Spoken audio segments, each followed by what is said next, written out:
15 شعبان کی رات میں ہمارے ملکوں میں، جو ہمارے عجمی ملک ہیں، اس میں وہ کچھ ہو رہا ہے جو نہ میرے نبی نے کیا، نہ صحابہ نے کیا، نہ تابعین نے کیا۔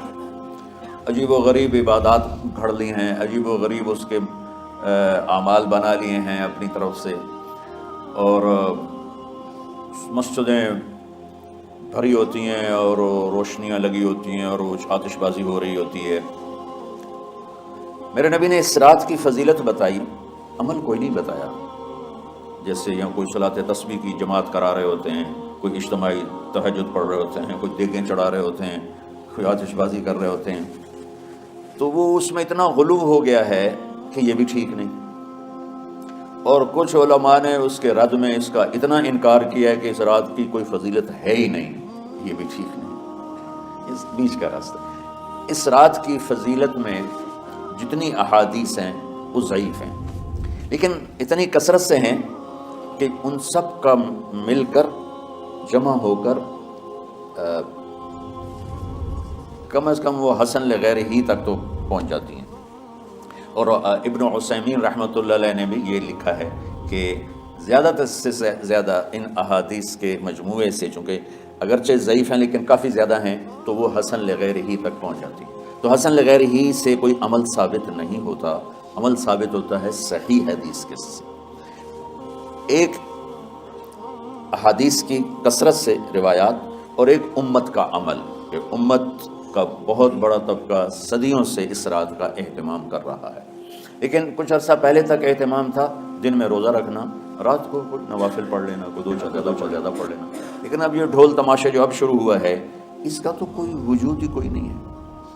تو اس رات کو اللہ تعالیٰ نے مبارک بنایا، اور حدیث پاک میں آتا ہے کہ اللہ تعالیٰ اس رات میں ساری دنیا کے لوگوں کی بخشش فرماتا ہے، سوائے 5 آدمیوں کے۔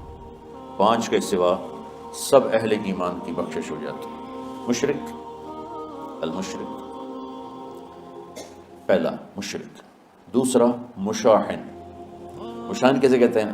دل میں بغض رکھنے والا، کینہ رکھنے والا۔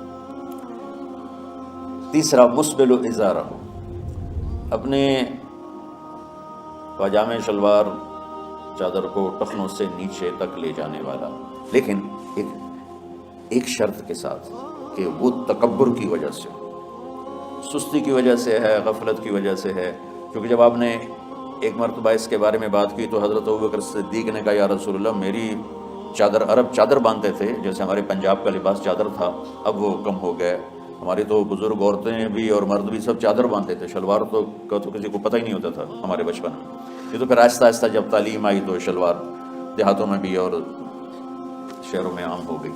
تو اگر وہ اس لیے لٹکا رہا ہے کہ طبیعت میں تکبر ہے، پھر اس وعید کا وہ حقدار ہے۔ اگر ویسے اس کی نیچے جا رہی ہے تو میرا مالک ایسا، وہ تو ہے ہی رحیم و کریم، ہے ہی رحیم و کریم، ہے ہی رحیم و کریم۔